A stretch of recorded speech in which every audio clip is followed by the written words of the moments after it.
I'm converting my bright yellow Ford Transit Custom, and in this episode, I'm building the pull-out sofa bed and laying vinyl flooring inside the cabinets. Hit that subscribe button to follow along the full journey. Now sit back and enjoy. Today's a good day. Picked up two more of the 45 by 45 square edge timbers, as well as some larger screws. Let's cut up some timber for this length here, this length up here, another vertical there, and then we'll work on the back edge timber as well. Using this stuff's kind of like Lego. You just cut it and it kind of just goes together as long as you do straight cuts. So we've done these three. We've got the vertical support, and we've got the two horizontal supports. So what I'll do is put together the three new pieces on these ends, get them all square, and then we'll slide it in and then tack it in from the back.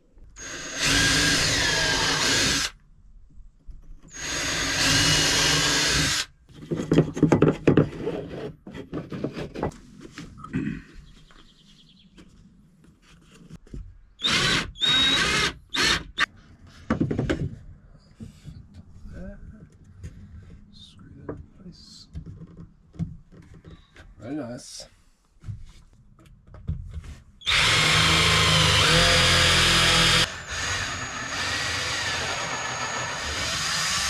So all the cows just sit down about 5 minutes ago, and then yeah, as you can see, it's just started raining, so very good predictor of the weather. Just shut the door on that side, brought the big table saw in under here, just for 5 minutes while the clouds, I think, clear. Just a very quick update. Cut the lower piece, upper piece, and one of these supports. So you can see when that is in place, that'll go there. That'll screw into the side there. Might store an extra support here as well. Probably is needed. Yeah, coming together nicely. So let's again pilot hole these and screw them all together into the square, and then we'll fix them into the side of this. And from this point onwards, fixing this in, it's going to be pretty much impossible for me to like start flipping this and moving it around to do pilot holes and things. So this will be the last kind of move of this before I screw it down into the floor. Rear support, super strong, super sturdy. It's really nice working with this 45mm square timber. Cuts very well. Yeah, it just works really well. So what we'll do is we'll pin this in place into this support there, then make sure everything's aligned and do the final kind of key piece for the side for now here.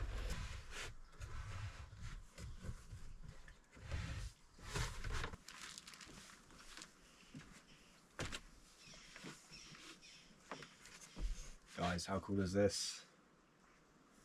The raw skeleton of it is complete. Super solid. Very pleased.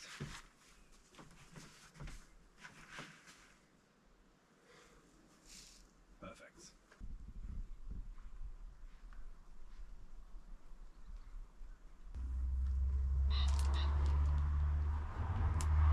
Now before I screw everything down in place, I've decided to put two more supports in. So just behind me here, this vertical support and this horizontal support across the top. So if you see here, this kind of closes off this section a little bit, but there's a reason for that. So here, I plan on the pull-out gas cooker barbecue thing, and this side is going to be storage. Now, and obviously this support is for the rear section when you're sitting on it. The support, obviously the middle. So the plan is, originally I was just going to have a lifting mechanism to lift up the top of this. However, I'm definitely going to do it on this section, possibly this section. Anyway, I hope that makes sense. It's probably going to be easier just as I do it when I'm showing you. I think it's time to pin this down screw it down into the floor so it's in its final resting place. I've just sawn the pieces that I need to create another one of these, this obviously rectangle piece. This will contribute towards the sliding mechanism. It will essentially just be another face that goes all the way out, slides in and out. I'm going to struggle doing much more without getting the vinyl flooring down in the cabinets and underneath the sofa bed, so I'm really going to have to order that tonight. Yeah, otherwise I can't really start putting things like water tanks in, can't continue the build out, start creating like drawer runners and drawers and all that kind of stuff without it in place really, so that is pretty urgent actually.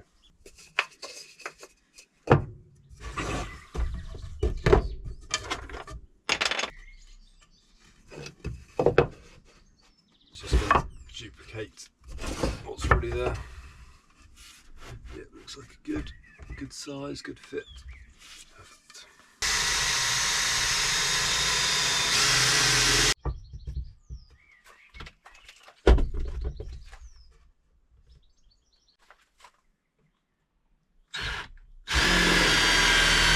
Got myself a nice front face of the sliding mechanism done. Once I've installed the floor, the actual final wooden floor, that's going to, you know, be like 0.5 centimetre to a centimetre, so that will obviously raise this up, which will then might not make it work as well. Might work, we'll see.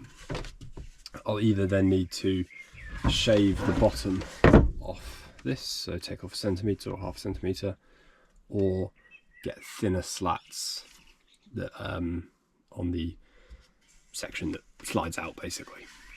Right, let's get this stuck down.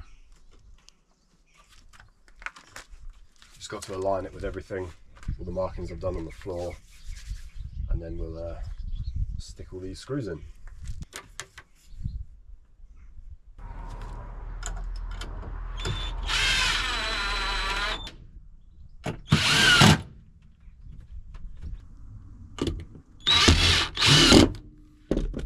Just this beam left now to secure into the wall. That is it, we are in, we are secure, it is not going anywhere. I shake the van more than I shake the actual bed itself.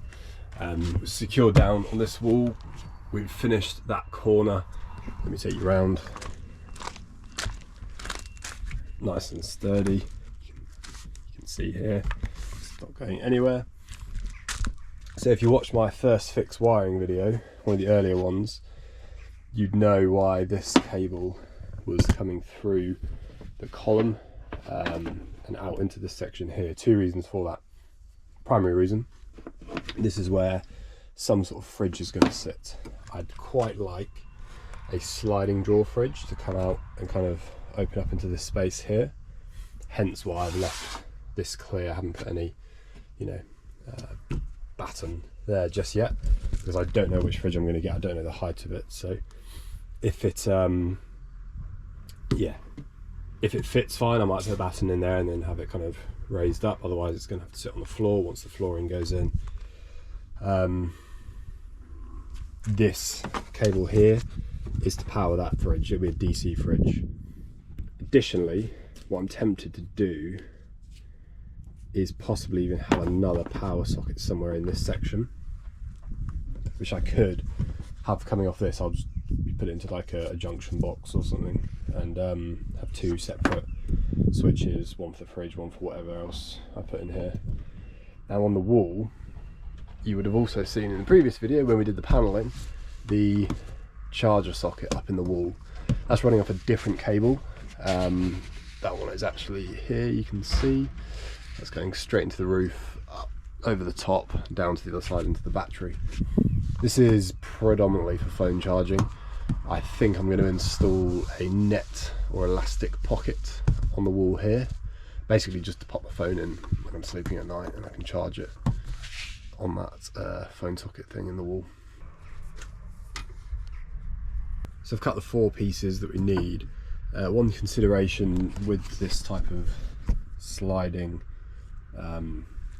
sofa bed extender, and for it to fold up this way, is that I need a gap running down here, because when this is hinged, obviously this folds in that way, and then that becomes even more prominent when there is additional slats on top of it and it folds in. So I've not got quite enough wood, but I am cutting a bunch of these slats for the fixed slats for the bed. Just mark these all up as you can see there where I need to make these cuts. The other side's already done, so just whizzing these through the table saw. Well, I'm actually both pleased and surprised at that. I managed to find some other wood that was actually just a long, slightly not very straight piece that I hadn't used yet because of it not being very straight. However, cut up into smaller pieces, it actually works fine. So these are all the fixed pieces, or will be fixed, for this portion of the bed.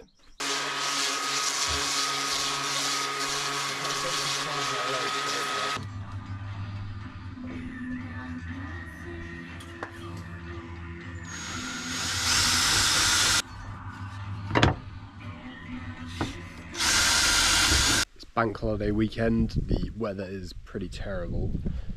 I'm not going to get much sawing done today, and it is late afternoon. I've had a good day, out shopping, sorting things out, tidying up the house.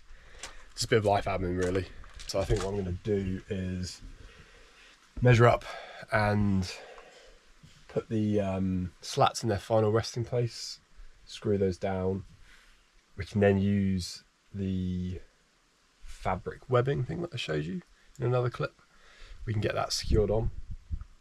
I'm also going to measure the floor because I found some pretty cheap, like decent vinyl flooring for inside the cabinets to order.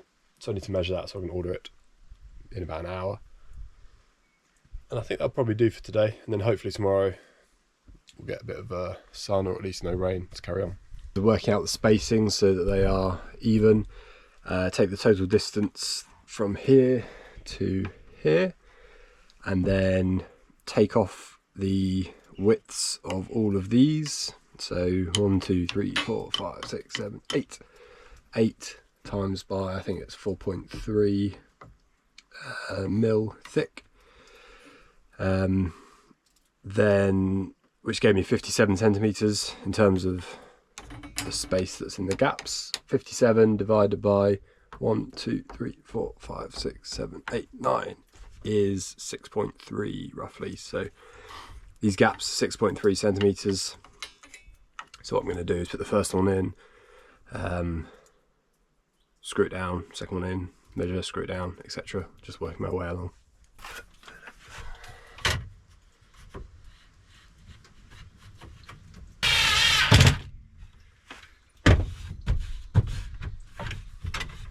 Working in here is kind of starting to feel already a little bit more homely. I think just because you kind of recognise the structure of the bed, or that will be the bed, and the cabinets and things. And yeah, the insulation and the nice fabric kind of makes it feel like quite cosy, which is good.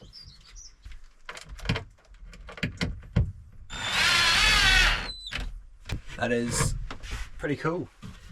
Pleased with that. Look at that. Oh yeah. It's good fit, good size. Obviously there's going to be a mattress on top of this. Head is going to touch the roof once the mattress is on, unless it's like a super squishy mattress and you sink all the way to the slats. However, it is what it is. I think I'll just have to sit a little bit more forwards, put the back mattress, you know, behind me, supporting me, pillow, whatever. And I can sit there, be pretty comfortable. I think this slot will be the position, will be the prime spot. Nice foam backed fabric you saw on one of the other episodes. Very comfortable. What I'm actually thinking of doing now is finishing up this top section here, because I don't need any of this wiring, access to the wiring up the top. So past James did a good thing. He kept the 2 plastic covers for these sections up here. What I'm going to have to do is cut this to size. It's a little bit too long, that end, because I've installed the new bulkhead. However, this side it all fits perfectly. What this means is that this whole lower section will be completely covered. It's just about an inch up the top that's going to need a strip of plywood roof, carpeted, same as this, so it kind of matches. But what I am also going to do is carpet this as well. I don't really like the plastic look. Don't think it would go that well with the van. I could spray it black like the fan, which would look better, but again, I don't want too much plastic, so I think carpet would be better. It'll give like a seamless transition with this column and a bit of carpeted around the door as well. And then we'll have more carpet, obviously, filling that gap with a strip of wood. First, I'm going to scuff up this plastic just a little bit, kind of help the glue, I guess, stick to it. Doesn't need to be anything crazy, just a few scratch marks down it. Just need to trim off the excess. Doesn't need to be neat because it's going to be all behind. That is looking pretty good. That's neat.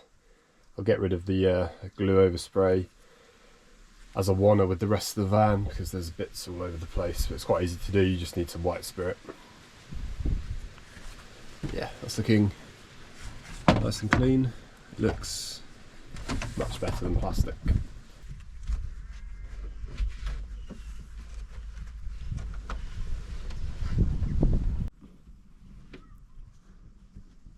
Yeah, it looks really good. Just cover the light so we can hopefully see. Very cool. Bit of carpet needs going in there. That yellow is going to be behind the plinth, and then we've got a 1 inch gap running the length of this that's going to get covered in a second. Been looking forward to finishing this section here. Purposely left it clear just in case I needed to get access to any of this wiring powering the USB plug. However, I don't, so we're going to tidy it up. Plan is use a longer strip of wood. It's going to be slotted in there, so you can see it fully fills pretty much this gap here.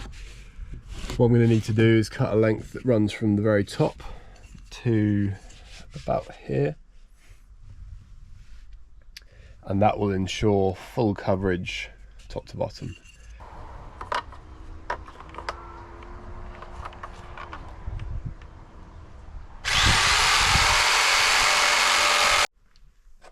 Just going to attach this bit on to the end here, and that should be the final piece for the final fit. So I just need to get this covered in fabric, and then that is that done. We'll screw it in to the battens on the inside. That's it, all fabriced up.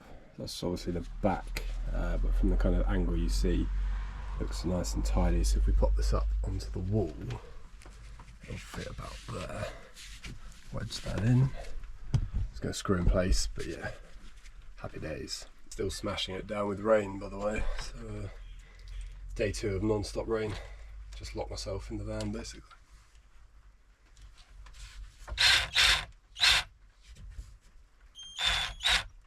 It's 8 PM, it's stopped raining, the sun has come out, so now is a perfect opportunity to cut up more of the wood.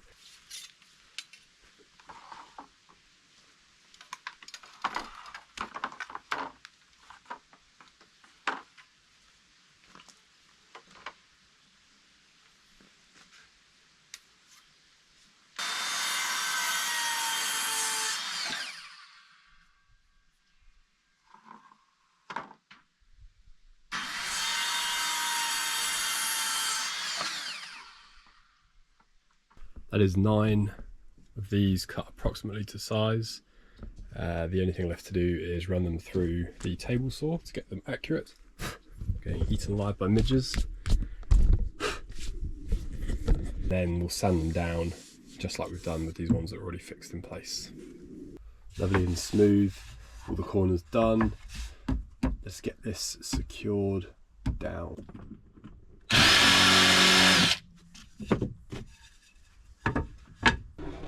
All my pilot holes are drilled for the slats. Last thing left to do is attach this bit of the frame onto the sliding front, which again I've done pilot holes for, and then we'll be able to screw the slats in. What we want is a nice smooth kind of run this side, and then we'll work off that way. Right, that is the sliding mechanism part done. Let's have a look.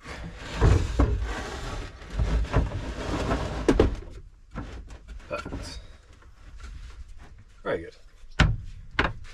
Next step is to attach the fabric, I don't know what you call it, webbing strap along the top here, and that will essentially stop it from doing this and collapsing in on itself. So yeah, we'll do that now. Flexible buttons should stop them moving sideways so much.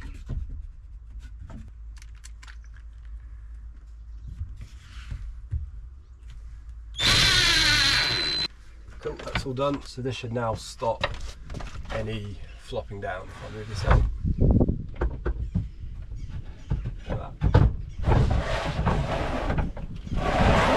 Next step, we're building out this section of the seating.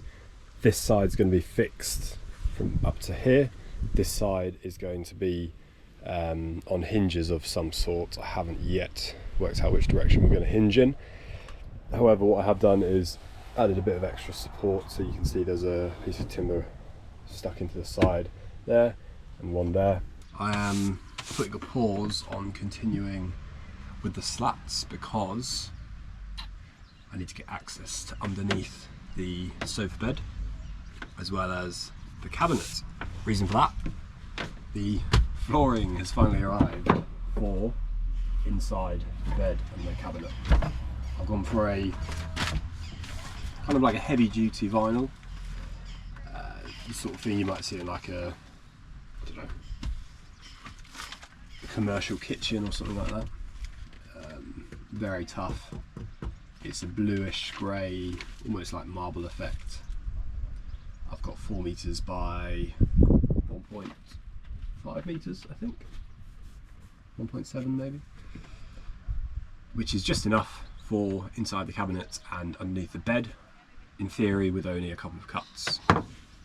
So, what I'm doing is brushing out the floor, just getting rid of all the sawdust so it's nice and clean. We'll get rid of the masking tape, and then we will cut this to size, starting with the easier bit inside the cabinets. It's one straight length, roughly 50 centimeters width by 2 meters 20, I think.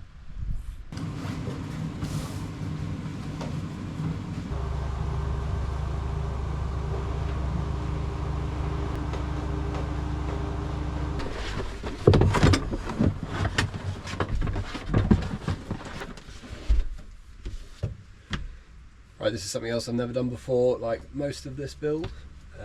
What I'm going to do is, I'm just laying it flat. I've got a reasonable straight edge. Well, I've got a very straight edge. This side, the floor timber. Basically just lay it flat, push it against that and start scribing around the edge. Don't really see any other way of doing it.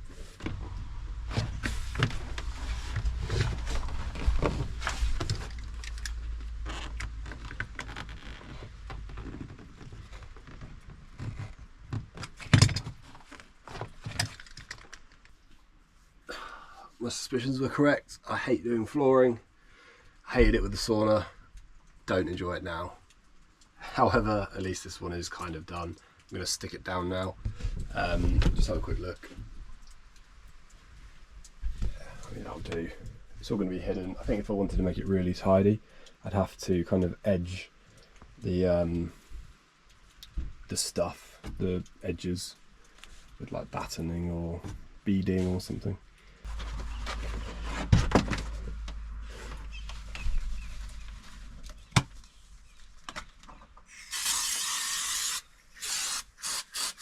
We are all stuck down. It's looking good. I'll take it. It's fine. It's all going to get stuff on it anyway, so I went for a lighter lino because I want to be able to see inside the cabinet. Obviously it's going to be quite dark. It's a dark themed van anyway, but yeah, inside the cabinet. Nice and light with some lighting inside. Yeah, you just want to be able to see what's going on in there, so I think that's a good idea to have the light lino. Right, let's shift all this stuff underneath me over onto this side and we'll measure up underneath the bed and the sofa. I've said it before and I'll say it again, I hate flooring.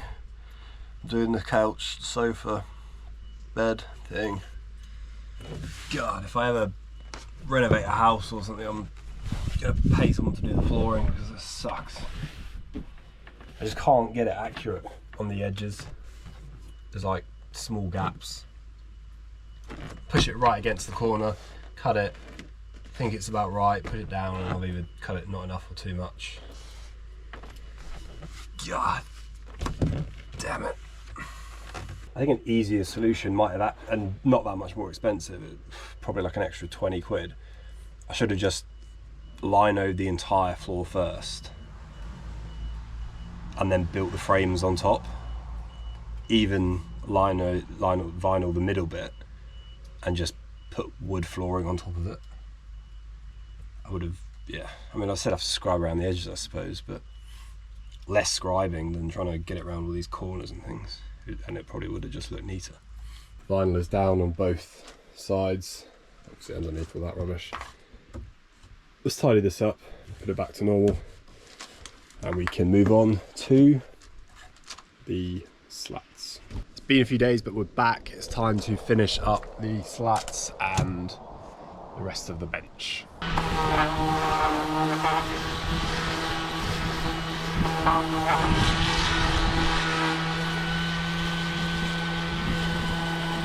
Slats to go down.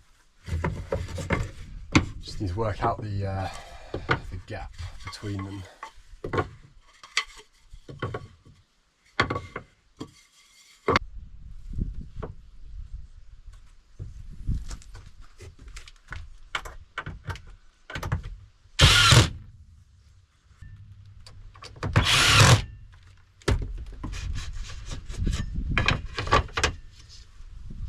Nicely fixed down, nice and solid, perfect.